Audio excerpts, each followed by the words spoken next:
And here we go, the Downward Facing Spiritual Spiral podcast. I think maybe my longest delay between episodes. So welcome to the show. I'm Eddie Cohn, host, creator of The Spiritual Spiral. You're in for a wonderful, uplifting conversation today with yoga teacher, breathwork teacher Marlize Joubert. Marlize, I think I pronounced your last name correctly. I met Marlize, time moves so fast, I feel like. I met her probably 10 years ago at Hot 8 here in Los Angeles, Beverly Hills area. She's currently teaching, although she did injure her leg severely, so when I spoke to her, she was recovering. But once she recovers, she is teaching yoga at Yoga Works. She also teaches breath work at Unplugged Meditation. She also teaches online. And I felt it was an important time to reach out to her and speak to her about yoga, breath work, finding calm, peace in this bizarre world that we live in right now. I think any sort of conversation that can cause one to turn inward, I think is an important time to do that right now. So it was a great talk. I always feel more, it's strange. I feel my body and mind calm and relax when I'm in the midst of these conversations. So I'm sure you will feel the same way. Really briefly here, just part of the reason why I haven't had a podcast in a few weeks is I was putting the finishing touches on a record, and I finally released my new record a few days ago on Spotify and iTunes. So please check it out. I am thrilled for the record. I think it's called Dystopian Days. I think I created a record that really mirrors this bizarre dystopian world that we live in right now. I tried to create a record that is fast and rock and up-tempo, but certainly asks a lot of questions. So I've been busy putting the final touches on that record and releasing it and promoting it. So that record's finally out in the world. So please check it out. I would love for you to listen. It's 30 minutes long. Turn off the phone or turn off any of the distractions, throw on headphones and submerge yourself into the world of Dystopian Days. So that's out. I also am putting the final touches on a book that should hopefully be coming out later this year. So I guess my point in this is that we have to prioritize what's important. And much of my disdain towards technology and social media, I think it's changed our values and what we think we appreciate. And I think my podcast and working on my record and working on this book, it's all a reminder, not only to me, but to my listeners, the value of turning off the phone and implementing more intrinsic, thoughtful nuances into our life, be it conversations, be it listening, talking, writing, breath work, yoga, painting, going for walks, taking a break from your phone. So that's the theme of this show, and that's the theme of the record. So you know where to find me, at Eddie Cohn, on all social media platforms. Although I don't use TikTok. You can find Marlize on Instagram at Marlize_Joubert. She also, as I said, teaches yoga here in LA and breathwork in LA. You can also find her on her website, marlizejoubert.com. As I said, her mediums are breathwork, energy healing, mentorship, yoga, neuro-linguistic programming, mental and emotional release, hypnosis, lecturing, and writing. So she's the real deal. So I think you're really going to enjoy today's episode. Thanks, Marlize, for taking the time to speak to me. And thanks to you for listening, supporting, and being a part of the Downward Facing Spiritual Spiral podcast.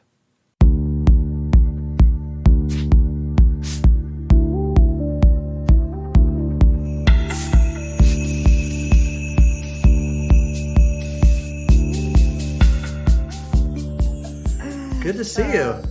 It's great to see you too. It's been a minute. Yeah. It has. It's funny though.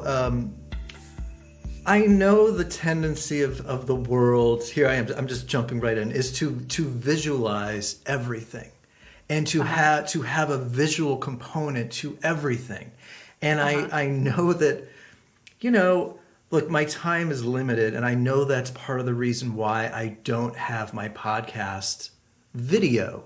But, it's funny. I mean, you asked me, and you're not my only guest. It's sort of like, are you going to be video? That way I know that I'm camera ready. I mean, I do. Yeah. I mean, you want to be presentable, and what does that even mean? I know. Yeah. But I do feel like, there is this pressure though to like always be camera ready. It's like, because we live in this hyper camera centric. There should be a saying where they say, "Don't be camera ready for camera." You know right. what I mean? Especially in this time, because I mean, it really is such a sad thing that's happening with social media and with even younger people. Like I have, 90% of my clients are young girls between the ages of 15 and 25 that's been coming in for all the healing work, and the pressure they have on themselves of like what they should look like, and the amount of issues they have with their body and food. And it's always been around even when I was young. But I think the pressure these days is just, it's saddening, and it frustrates me as well to see that. Yeah. It makes my life a lot harder, of course. But I mean, what we see on social media is the opposite extreme of what reality really is, Yeah. And it's sad. So for me, the other aspect about doing something that's not visual is when I do like sessions with other people, virtually, whether it's phone or Zoom, my intuition's actually a lot stronger. It's kind of like I have to hone in with like one or two senses instead of the others. And sometimes when we see something visually, we get distracted, or our mind kind of kicks in and gives us like incorrect information, or maybe there's too much information that we're taking in. So I like auditory. It's actually like, for me, it's a great way to learn. And it's also a stronger component when it comes to my intuition. So I like auditory. I think that's great. Yeah, I agree. I mean, I think our world is being, we have 5 senses, and I think the visualization sense is hijacking all the others. And I know that's a pretty strong, potentially negatively connotated word, but I do think, like I swim 5 times a week, and I get these ads on Instagram to buy headphones that I could wear while I swim. But part of the joy of swimming or showering is, I don't want to have a technological device in these areas, because I want my brain to sort of just like free flow and come up with ideas and just like be creative. I love that so much. When we do something repetitive, the chatter of the brain kind of falls away, and it opens space for consciousness. And it's like taking a walk, going for a drive, washing the dishes, sweeping the floor, swimming.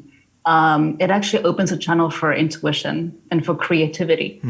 And so our mind is an energy that's going outward. It's not gender specific, but it's more of a masculine energy. It's going outward. Intuition and feelings and senses is actually, we receive that information. So it's information coming in. And if we're constantly thinking, we block information from coming in, like from higher dimensions and places. So if you're swimming, you're creating space and a channel, a porthole to receive information. So why do you want to block that by listening to something, music, whatever else it is, right? Yeah. So the quiet spaces is actually pretty profound. Whether you're consciously aware that you're receiving information or not, you are. And sometimes those aha moments like pop in a little bit later, later in the day. All of a sudden you get this like idea in your mind. The light bulb goes on. It's like, why haven't I not thought about that before? But it's just a quiet moment where that information just kind of seeps into the consciousness. Yeah. I don't want to say issues, but I think there is this certain connotation towards yoga teachers have things figured out. or, they know, I'm laughing because it's really the opposite extreme. It's funny. I mean, there's a reason why we seek out yoga in the first place. There's a reason why we seek out healing in the first place, because we need fixing. If I can talk about Joseph Campbell just for a second, Sure. The philosopher, he talks about the hero's journey. And the hero's journey is, when you have an event, a life event, an early part of your life that's really devastating and it causes like trauma and a lot of pain. And then that's the first aspect of it. We talk about like a circle, right? So that's the first one. And so the second one is like seeking out help, whether it's breathwork, therapy, all different types of modalities. And then you start to feel better. So that's the second aspect of the circle. And then to complete the circle is your desire to want to give back. So that pain and that suffering and whatever you're going through has been alchemized into some form of a gift or compassion, or being able to have be a witness or a container, a space holder for the world or for somebody else. And just being a witness of somebody else going through some form of a transformation that you have some experience of can actually make them feel safe enough to open and surrender and have their own healing experience around it. So in a nutshell, like most of us who are in the healing arts are the ones who's like most messed up for a big part of our life. Yeah. And then we seek help, and then we have this desire to want to give back. And the giving back is like, this sounds super cliche, but there's so much joy in it. Because if you can have compassion for somebody else going through something, or you see healing happening in front of you that is maybe kind of similar to something you've experienced in your life before, if you can have compassion for that person in front of you, it means you can learn to have compassion for yourself. Because so many of us like do judge and blame and hate our past or certain experiences from our past. Yeah. But if we can hold that container for somebody else going through something similar, and you can actually have compassion, it kind of like mirrors back to you, and the healing happens within yourself. I think one of the age-old tropes of I was reading about you also, and people that are in breath work or yoga is, everybody is. And it's weird. It'll take a second for me to get to my question, but that everybody is equal, or everybody has the potential for beauty, and I struggle with, is the world just chaos, just like unrelenting chaos, and we say these sayings of equality and beauty, and of course we all deserve them and want them. But I think, the world is a very evil place and dangerous. And is it, we talk about the beauty, I feel like, because it's almost easier, and we sort of, avoid some of the toxicity in the world. And of course we need to have a balance, but I struggle with, how much can we control? I do all these things to be happy and be respectful, but then, it's like the world just sort of can unleash its fury at any moment. Mm-hmm. Yeah, I mean, that's difficult. I mean, life is hard. I think if we can do everything perfectly and right, there's no reason for us to be here, and so the way that I understand it, I can share a little bit about breath work to kind of get to that point of your question. So I might take a moment myself here. Is that we all have different beliefs. And something that I believe and that I kind of base my work off of is that we have a certain experience as a child. And we say you're 3, 4, 5 years old, and on the outside you see dad's never home or mom's this, whatever it is. And you create these limiting beliefs around like, I'm not enough, I need to work harder for love. Or there can be like some terror of fear coming in and say there's violence around you, whatever. And at such an age, you can't process that terror or rage or sadness or anger, whatever it is that's coming through your system. So your body's going to store it because you're literally exploding at the age of 4, right? And then as you get older, you get stronger, wiser, more resilient, all the great stuff until your soul decides you're finally ready to deal. And the way to deal is for us to, first of all, recognize that we have something that we need to take care of, because it's stored so far away that a lot of the times we don't even know these stuff are stuck in our body energetically, right? So we are going to magnetize experiences into our life that's going to mimic to some degree what we have experienced as a child. You know, say there was a lot of violence around me growing up. So I'm going to maybe attract experiences where people are going to be violent towards me, verbally abusive, make me feel unsafe. So those old wounds are now going to get triggered so they can come up to the surface. So then I can be aware of it. Oh, I have this false belief. I have this fear that it's unresolved. Or no, we can look at that and recognize, and we can choose to look at it from a place of like, life is happening to me. You know, this person's abusing me. This person's doing this. That person's doing that. In the space of being a victim mentality. Or we can look at that from a more conscious place. And we're human. Okay, we all go to the victim mentality a lot of the times, and it's totally fine. There's no judgment because we're human. But as we begin to evolve, you want to start mapping those out and be like, wow, is it really all these people that are just abusing me for some degree, and that's this it? I'm just this victim and life's happening to me? Or is life trying to teach me something? Is it trying to wake me up to something? How is this familiar in my life? You know, these are some questions that I ask my clients, like, how is this experience familiar to you? Have you ever experienced it before? When was the first time you experienced it? You know, and that's how we begin to map out these experiences. And then for them to empower themselves to recognize, oh, I have this wound around abuse, you know, now I can consciously start to work on it. And as I heal it, I can recognize that I'm healing the younger version of myself inside myself that's really carrying the wound. Because as you clear the stuff out of your body, you're going to stop attracting it, because there's nothing else that needs to teach you or show you.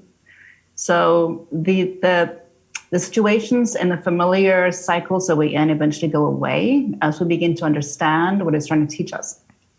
So that's one thing I want to say. Breathwork helps to clear that process, to clear the stuff out faster. So we don't have to attract all of these abusive experiences. We can wake up, we can clear it out through the breath, and we don't ever have to see it again. Now, the other thing I want to say is, so imagine you're sitting on a lot of anxiety, panic, or, you know, having a lot of anxiety or a grief that you haven't processed yet. And the world is going through a major grieving process, or anxious and really scared about whether they're going to be around tomorrow, or whether their dad's going to be around the next day, whether they're going to have a job. And you're sitting on these unresolved stuff. Life's going to trigger, the world's going to trigger the hell out of you because it's unresolved.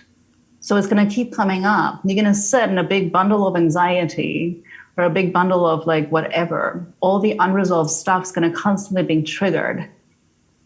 Because if we process our emotions and feelings, and we go to therapy, breathwork, we do all these great modalities, then the stuff we suppressed is a lot less. And so there's not so much to get triggered when life around us are chaotic. So because then I can walk down the street and be like, oh, that person's anxious.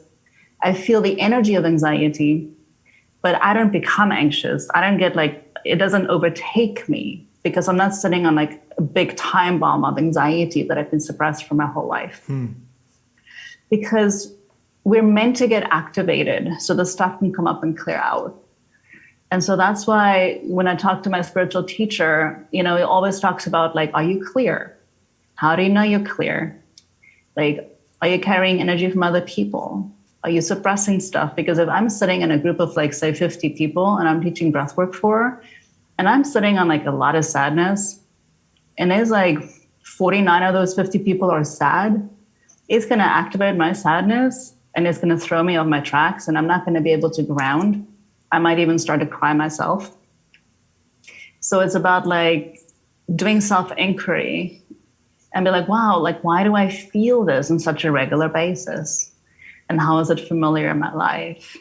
Yeah. And am I clear? Do I need to do breathwork? Do I need to cry, scream? Do I need to watch a sad movie so I can cry? You know, do I need to write so I can clear some emotions out? Or so it's more like, can I be grounded and, is there any emotions that I need to clear? And is the world activating some stuff within myself that I need to look at? I feel a lot. And I don't know if that's just having empath qualities or just being sensitive. Did you get the sense that you, or are all human beings that way? But people are so distracted by phones, television shows, work bills. I mean, it's weird. Like I'll get this. I've gotten it more so in the past, like, oh, Eddie, you're just being too sensitive. But I've always felt like, I don't know, it's not being too sensitive. It's just how I feel and how I'm reacting. I mean, did you feel, there's really not a question here, but I guess Totally get it. What am I trying to say? Totally get what you're trying to say. It's interesting. I grew up with, like, my mom used to tell me the same thing too, like, just get over it, you're too sensitive, and unfortunately sensitivity got like a bad rep in the world too, because it's actually such a gift. Because what it is we receive information through our senses. Sensitivity is like, so we receive information, we're heightened when it comes to receiving information through our senses. What we hear, what we sense, what we feel, smell, taste, all these things. And as an empathic being, what it really is like, we've accumulated gifts. If you believe in past lives, if you don't, that's fine too. That we have an ability to see and feel and understand more than what's on the surface. And so in a way, it's a gift, because we receive information and then we want to be in a career or a place in our life in a world where we can actually utilize that as a gift through a writer, or, bring a breathwork teacher, or bring a podcast, like all these things, music, fantastic for that. It's brilliant, because you share that sensitivity and that empathic nature and that intuition with other people, and that pick it up on a deeper level through their nervous system, and you can heal people just through you being part of that sensitivity and you being that open vessel. Because if somebody else resonates with your sadness, if you're singing a sad song or whatever it is, then their sadness is going to get activated, it's going to come up to the surface and clear out. So you're actually a vehicle for them to be able to heal through your music. So that's one example. Unfortunately, the way that I want to look at that is, like, I feel like there's a smaller group of people on this planet that are gifted like that through the sensitivity of knowing and feeling and sensing more. And people who are not like that in past lives way back when would condemn these people and try to control them and keep them controlled to some degree. So there's always been a judgment or a separation. Like, look at women that used to be witches, and being decapitated, same thing. It's like, they know too much, they put a spell on us, but all these things, so it is a gift. But the more clearer we can be within ourselves, not having any of the stuck emotions in our body, then when we feel so much from the world, it's not going to be so overwhelming. It's going to literally just be like, oh, I'm feeling this person's sad, this person's anxious, this person's angry, instead of me absorbing that anger, me absorbing that anxiety, me absorbing that sadness. Yeah. Another aspect to that is, like, when we have a limiting belief from I'm not enough, I need to do more for love, for validation, I need to process somebody else's emotions so that I can feel safe. Say you have an abusive dad and your empathic nature is like, let me just process his anger, because if I process his anger, maybe he won't yell at me and I can then feel safe. So empaths is because we're older souls, we can process people's energy and emotions and stuff. And we do it obviously unknowingly for the most part. And so we have these, like, limiting beliefs of, like, let me process, let me take on, let me absorb. And then we carry all their stuff on top of, like, our own. Because, we feel other people's energies and emotions more than they can. And it is a gift. But our work is, like, to recognize if we have limiting beliefs around taking on other people's energy, and see if we can go to work around that.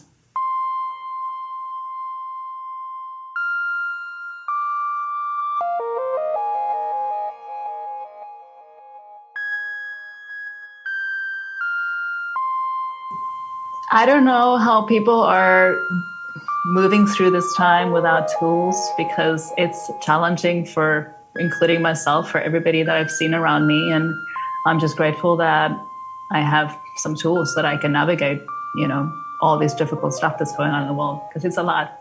It is a lot. It's very emotionally traumatic, and we are living a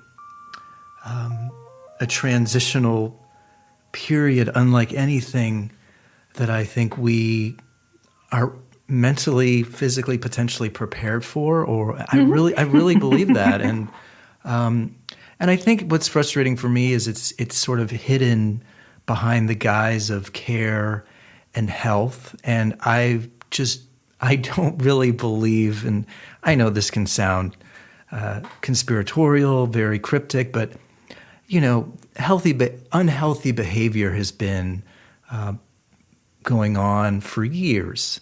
And I feel like we are a culture of quick fix, and also how can it sort of benefit particular agendas.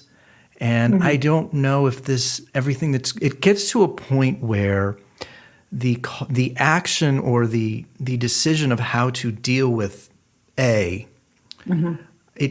believe it gets to a point where maybe we're creating more harm than good. And I just feel like the mandates, the forced shots, and the staying at home, and I don't know. I think about kids now and being forced to mask and young ages, and I know the leaders will say, well, it's for safety and it's for caring for other people, and I don't know. I have a hard time just being quiet and saying, gosh, what's being forced upon us, quote unquote forced, because at least we're not Australia right now.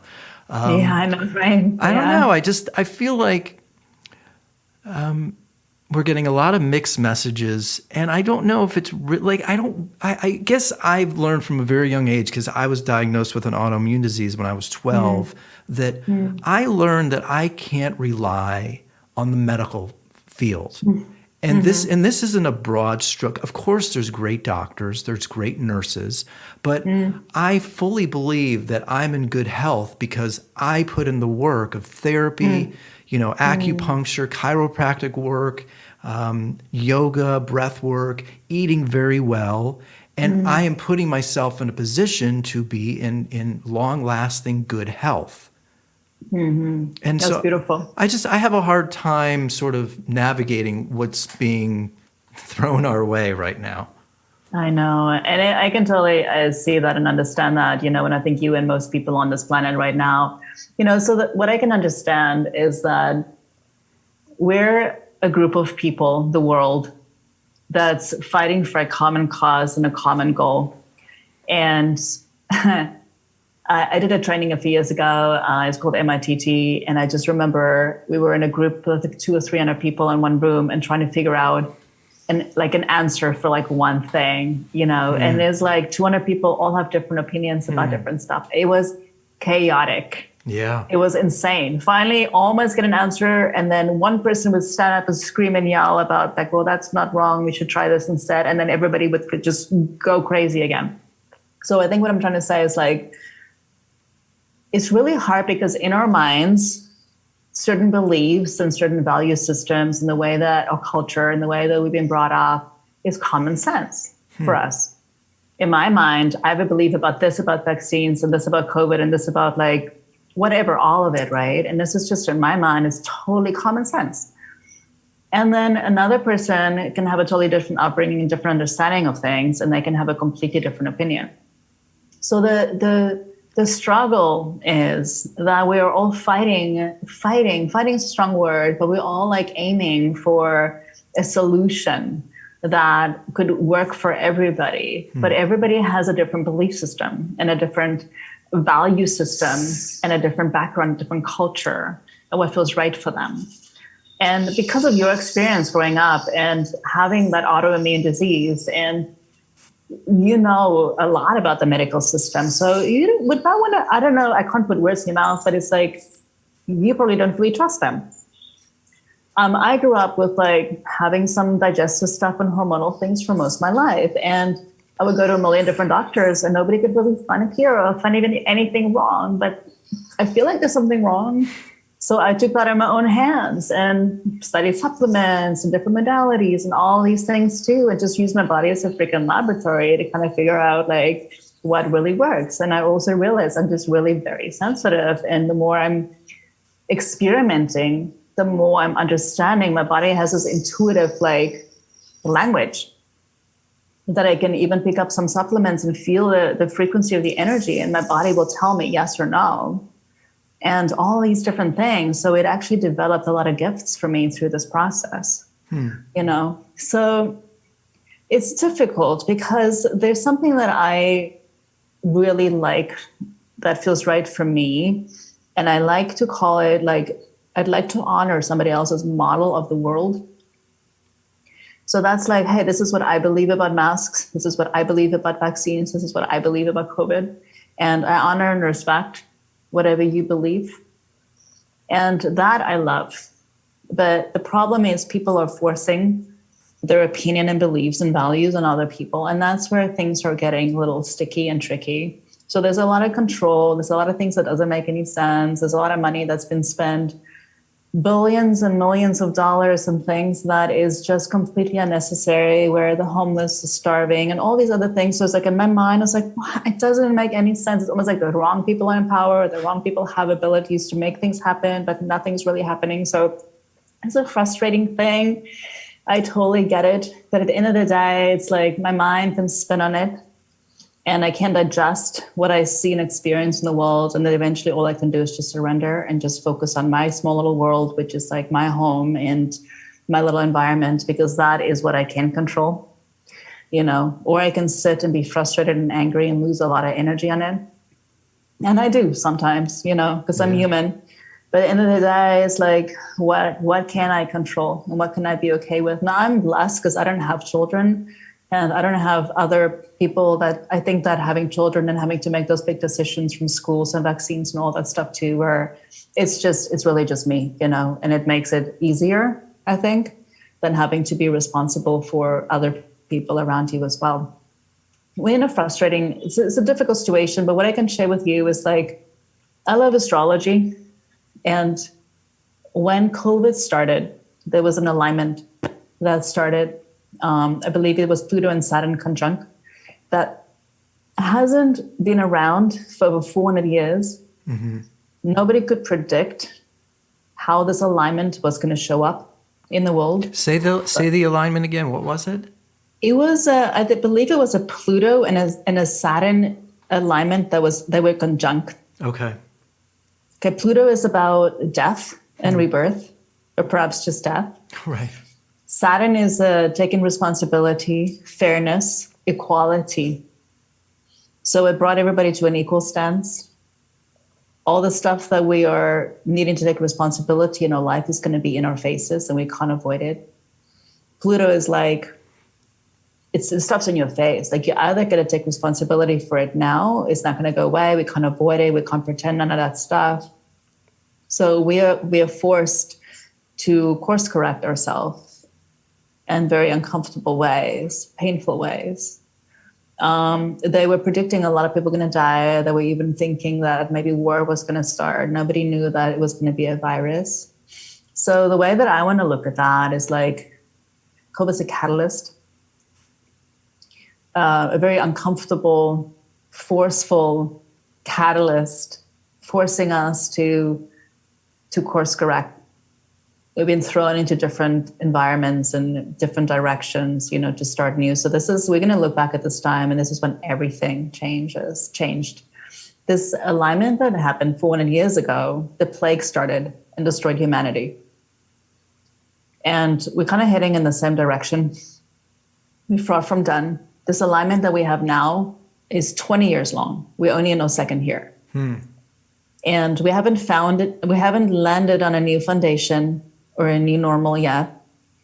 So it's still like, it feels like there's a lot of like wiping out, people are dying or having rebirths and deaths and stuff. So we're going through this constant transformation. Stuff's coming up, clearing out, clearing up, coming up, clearing out, coming up, clearing out. And it's intense. And the more we resist, the more we try to hold on to how things used to be, the more painful it's going to get. And some souls are not wanting to be here for it because it's too much for them. So there are going to be a lot of people passing away that has nothing to do with COVID. Yeah. So all the abuse and the addiction and all that stuff is coming up. But it's like, it's hard from a different perspective. It's like karmically they're meant to have that experience, and some of them want to continue it on the other side of this life. It's also a catalyst to show us where we are divided in our world, because a lot of forward movement for us, for our future, is unity. And anything that's creating division is going to come up in a very big way and being highlighted. Yeah. And so you can see that everywhere in the world, from the presidency, to should we do vaccines or not, masks or not masks, the Black Lives Matter movement.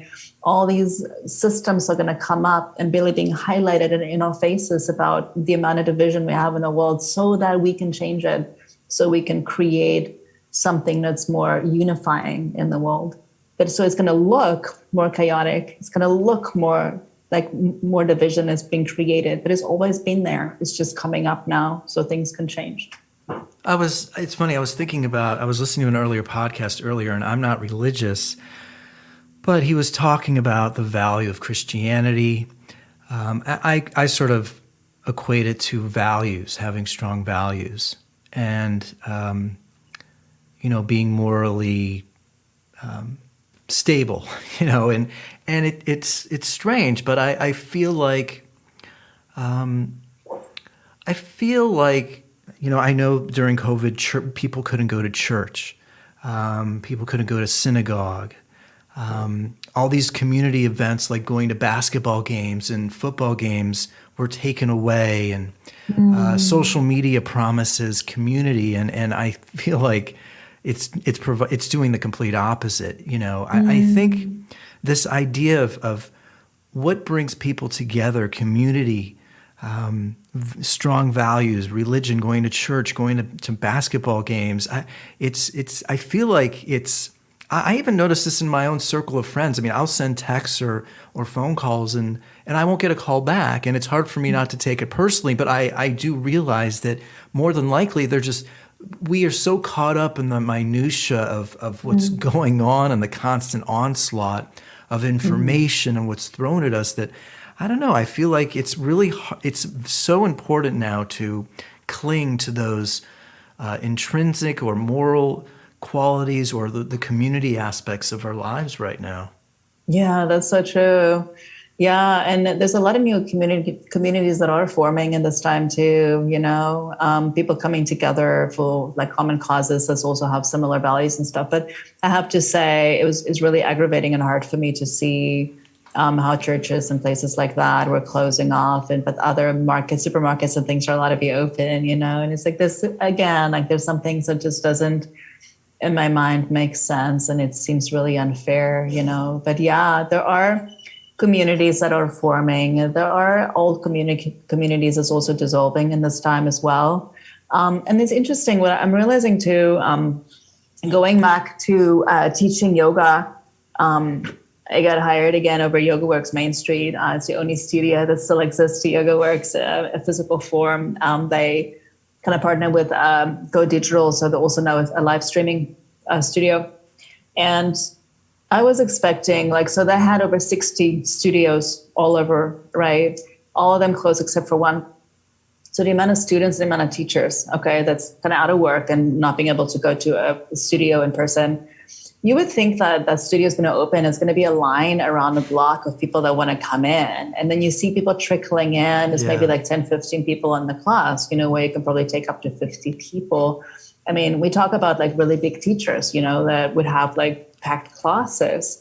And it made me think, it's like, where is everybody?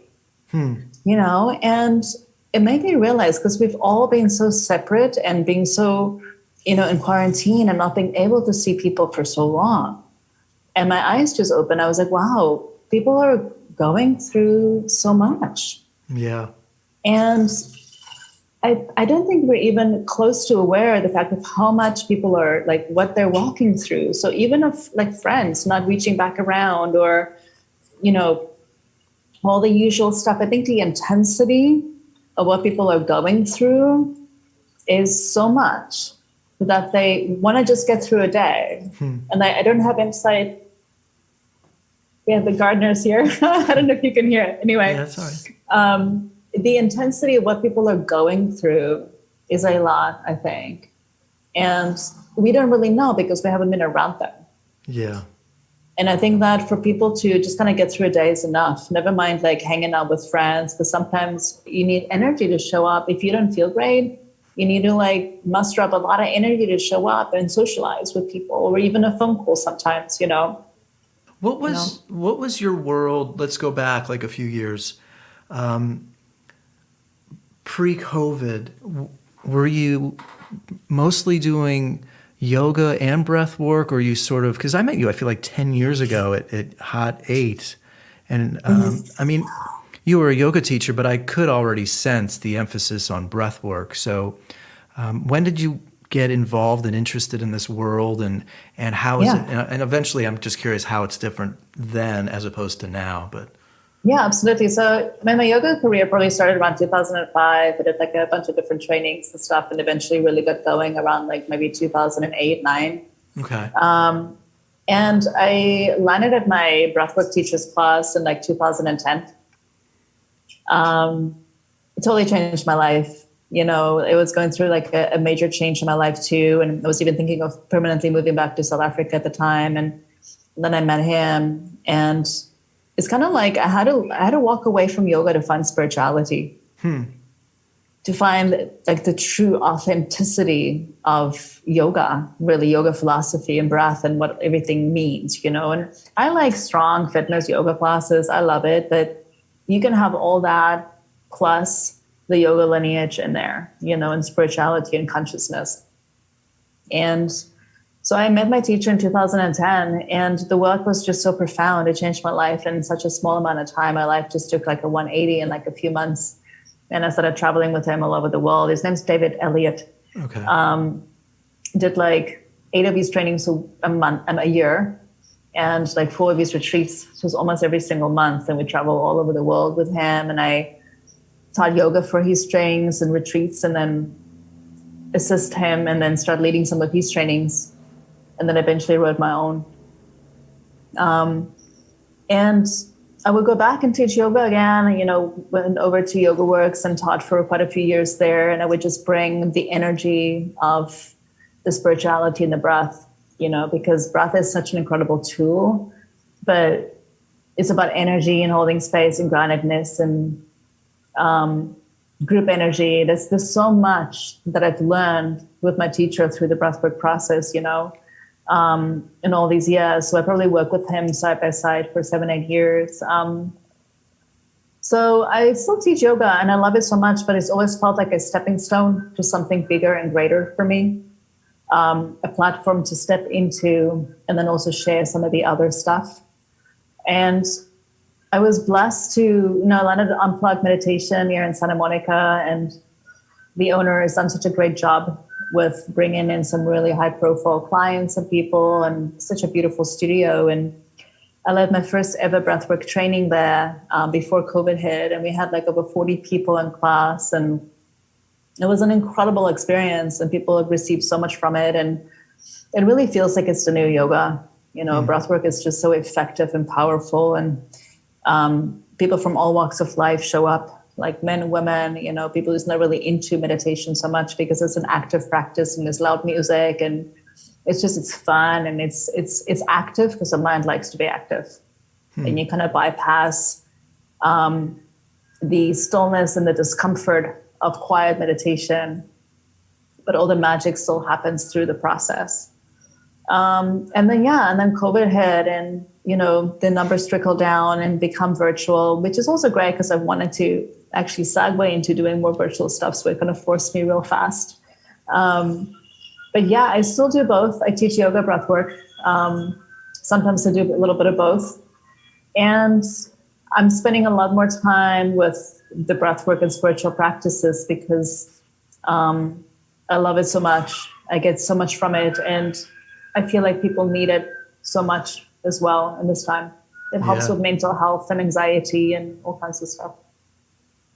It's hard for me because I and maybe you can give a tip or something, but I've always had a hard time with this idea of, yeah, I can be in a yoga class or I can be in breath work or learning, focusing on the breath or working on my breath, whether if I'm in class or at home or on vacation. But if I'm in the moment of a stressful moment, it feels like nothing. Like I'm mentally handicapped. Like nothing works. And Yeah, so, debilitates you. yeah. So I sort of, we practice and we do these modalities like breath work while we're sort of of course we could go to class stressed out and feel better afterwards. But for me, I have a hard time when I'm in the moment of a stressful event, it's like I can't rely on anything to help me relax. It's so true, and that's also just part of being human. My teacher would talk about like out creating whenever those flares up happen, So it's a lot about self-study too. I can kind of, give an example too. So when I lead these trainings, so I can begin to map out, like when I get the idea of wanting to lead a training, I was like, yeah, this is amazing. Yeah, like start marketing, get people out there. And like maybe 2-3 days before the training, I started freaking out. I was like, what was I thinking? I don't know. I have nothing to teach. Like what? Like I want to just run the hell away, And then the day before is the worst. And that's usually the moment where I get super ungrounded and spacey. And all of a sudden feel like I forget everything that I want to teach the next day, and heightened like anxiety and fear, and then I wake up on the day of the training and then I just feel grounded and peaceful. Yeah. And all of a sudden it's quiet and energy just channels through me. And so what I'm trying to say is like, we all have certain resistances and personal volatility. Personal volatility is like when we are being asked to show up in a specific way, take responsibility for a life or accountability for it, or for a gift and a purpose. And we're just super resistant, when life throws us like curveballs and stuff like that, because the stuff that comes our way is usually inner resistance to some degree. So if you can begin to map out, like, when do you have these big reactions? Like, is it anger that shows up? Is it sadness? Is it anxiety? And where do the triggers come from? So doing that self-study and see when they begin to show up. Is there a specific time of the day, a specific person, whatever it is? So it's like, you begin to map out your own pattern, because knowledge is power. And the more you can understand yourself and know, like same thing with like food. If people have certain triggers of like, if I'm going to eat a slice of this cake, I'm going to eat 5 cakes, or if I'm going to have a shot of tequila, then I know I'm going to finish the whole bottle. But if I drink like vodka, I'm fine, like whatever. So getting to know our triggers, what throw us off our track. And then the minute when these things show up, if there's a way that we can like out-create it, and when I say out-create, I'll give you an example. So my teacher would have us sometimes stand up and have to speak in front of the whole group. And I would have a lot of fear around that, because I had a lot of fear growing up around like speaking in front of people and stuff. It's funny that I chose a couple of careers. It's all about that, but part of the journey. And he would have me stand up in front of 70 people and be like, let out a big yell. I'm like, I'm not going to scream in front of all these people. And, in my mind, I'm like, judgment. I'm going to look ugly. The sound's going to be weird. Like, what are all these things? And I started to stutter and shake. And he's like, just do it. As I'm supposed to like read a poem and I'm like shaking and so nervous. And he's like, just scream. And then you let out that yell. And it sounds like glass shatter, like your energy just pulls through your system. And all of a sudden there's this quiet moment on the other side of it. And you feel grounded. And then when you speak, it's almost like your voice is so powerful and you channel that information and you're calm. So it's kind of like, how do I out-create these patterns that come up? So when the anger comes up, when that resistance come up, you got to respond differently. Yeah, that makes sense. So when these things show up, scream, yell, like laugh at it, like do some dance, like do something totally out of the ordinary to break that pattern so you can begin to show up differently. Did you ever see the movie Dead Poets Society? It sounds familiar, and I know it's a really popular big movie, but I don't. I will have to revisit that. No, there's this scene where, most of Robin Williams' students are very timid and quiet and shy, and he demands his students to stand up on their desks and yell out like a big scream. Yeah.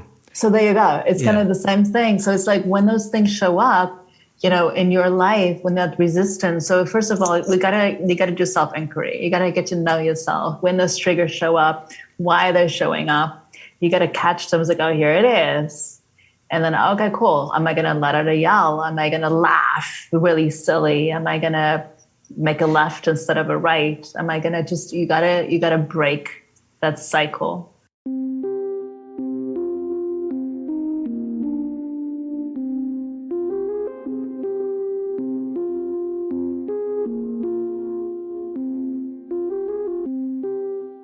I mean, what's a common quote unquote issue with people's breath? Or, because obviously I'm alive, and when I'm not breathing, I'm no longer here.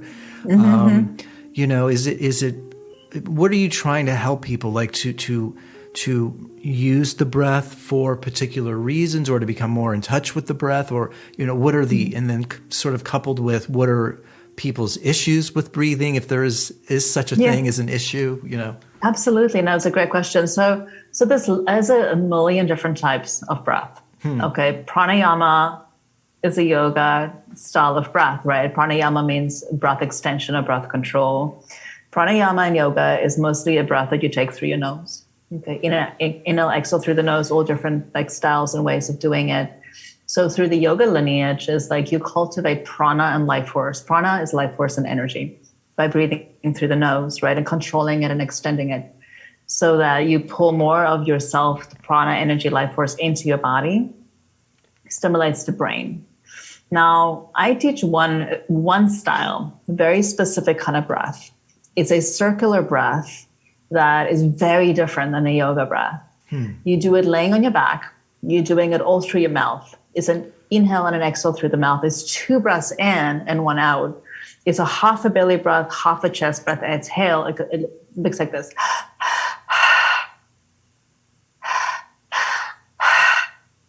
So belly inhale, chest inhale, exhale. But it's pretty strong. Okay. And I'll share the science behind it. So the first breath that you take in into the lower abdomen opens your first 3 chakras of the body. Your second breath that goes into your chest, the center of your heart, opens your heart chakra. Now, when the heart opens, your eye chakras open up. So when I talked to you earlier about a whole life experience is kind of sitting in our body from childhood until we're ready to deal with our stuff, right? And stuff can start coming up. So we have 7 major chakras in our body. Okay, that's energy centers, vortexes, for people who don't know what that is. And all this stuff in our whole life, limiting beliefs, traumas, past stuff, wounds, even things from past lives, lineage stuff, mom and dad, all of it is in our energetic body. So the breath kind of goes into the subconscious, into the areas where the chakras are, and forcefully begin to push that stuff up to the surface and beginning to open those chakras and then clearing all the old stuff out. And when the heart opens, we're beginning to live from a place of hard consciousness and truth to perception instead of a place of illusion, getting like stuck in the old stories and the limiting beliefs, the lower chakras. So the specific breath is incredibly healing. So it clears all stuff out. It opens the heart, opens the intuition, creativity. And because you breathe through your mouth, it stimulates your bodily sensations. So you will literally start to feel energy flushing through your system. You feel vibrations and tingling sensations. emotions clear out of your heart as the heart starts to open. All of a sudden you have all these tears come through and you don't even know where they're coming from.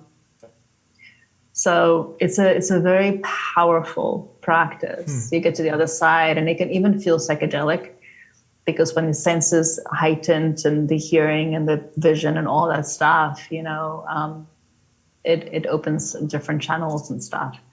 You do that for like 10 minutes up to 30. Most sessions are about 30 minutes long. You do loud, fun music in the background. You can have rock music, world beats, whatever. It doesn't matter, because the energy of the breath is everything's happening. The mind naturally quiets down because you're so interested in what's going on in the body and energy and stuff. So yeah, it's a different practice. It's a healing, active meditation that helps you to connect deep with your energetic body and kind of clear the old stuff out.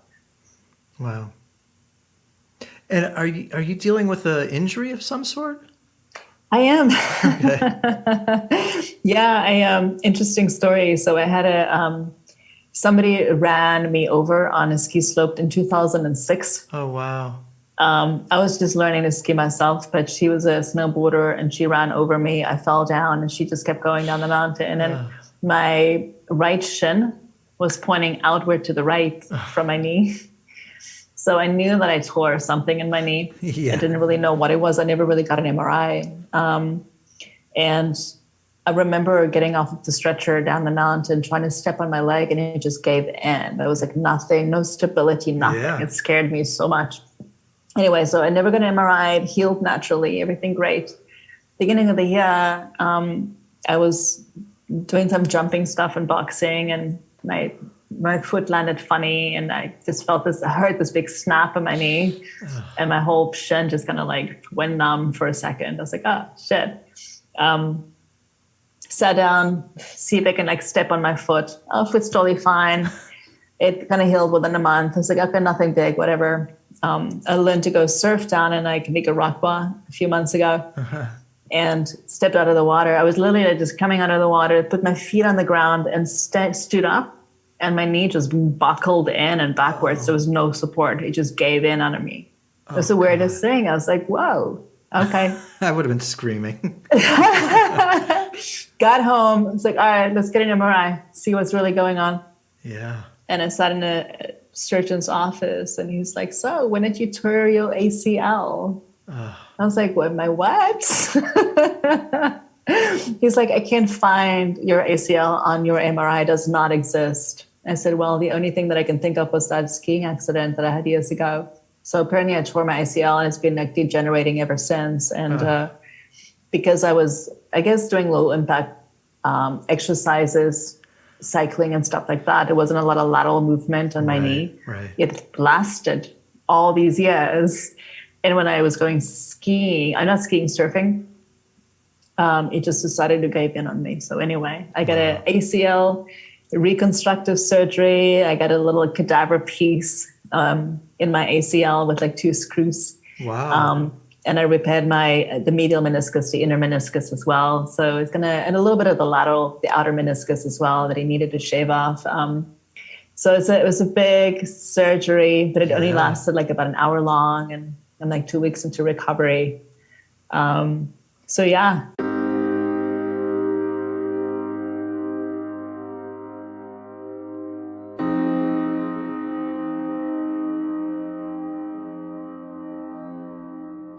Wow, that's pretty. I mean, it's funny. I broke my ankle on Christmas Day last year during the lockdown, and I was in a. I know. I mean, it's not comparing to what you're going through, but I was in a boot for 3 months, and I couldn't walk.